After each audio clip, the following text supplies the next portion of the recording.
O Supremo Tribunal Federal iniciou nesta sexta-feira o julgamento de um pedido para suspender uma decisão do ministro Alexandre de Moraes, que determinou a prisão do jornalista Alan dos Santos. O primeiro a votar foi o ministro Edson Fachin, relator do caso, que negou o pedido da defesa.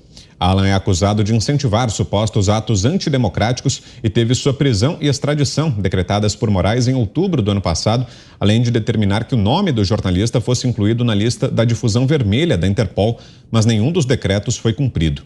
O julgamento do pedido de suspensão da prisão ocorre por meio do plenário virtual e, em seu voto, Fachin apontou que não cabe habeas corpus originário para o Tribunal Pleno de decisão do plenário. Os outros ministros têm até o dia 6 de maio para votar. 1 minuto e meio, Cris. Olha, é exatamente o que a gente estava falando ali, né? Os ministros esqueceram que eles são guardiões da Constituição e estão atuando como agentes políticos de forma extremamente ativa em todas as esferas e contra quem eles se opõem, né? Eles se opõem aos conservadores, então vamos calar as vozes conservadoras.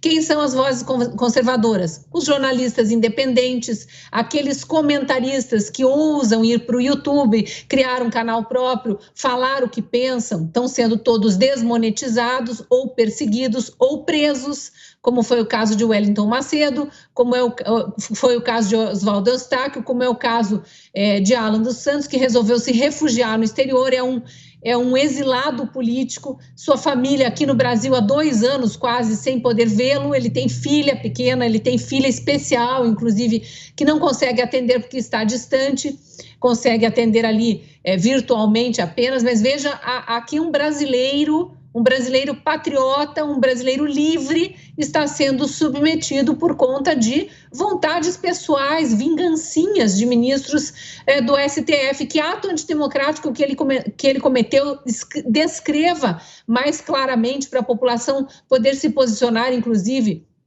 Quem acompanha Alan dos Santos, ou acompanhava enquanto lhe era permitido falar, né, porque é um censurado do século XXI aqui no Brasil, não pelo Poder Executivo, que é acusado de ser autoritário, mas sim pelo Poder Judiciário, o verdadeiro tirano de toga.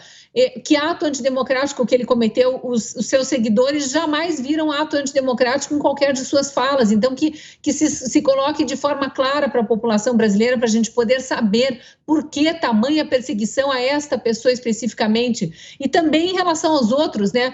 O Wallace Macedo está de tornozeleira até hoje, impedido de sair de Brasília, precisa pedir a bênção para os ministros do STF para poder sair de Brasília, sendo que sua família mora no Ceará.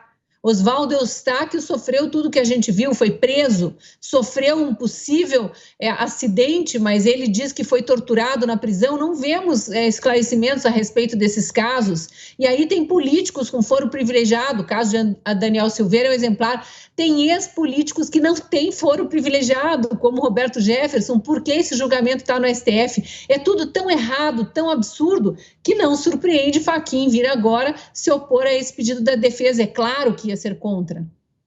Roberto Mota, 1 minuto. Brown, não existe crime de opinião em uma democracia.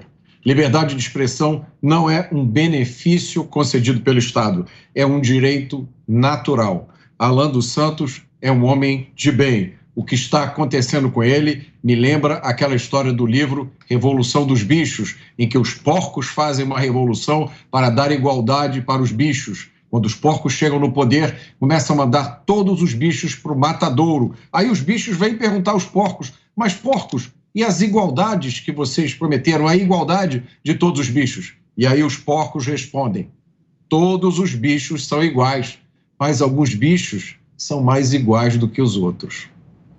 1 minuto para você, Ana. E também não custa a gente lembrar, Vitor, que o Alan, esse processo, esse pedido de prisão do Alan não seguiu processo nenhum.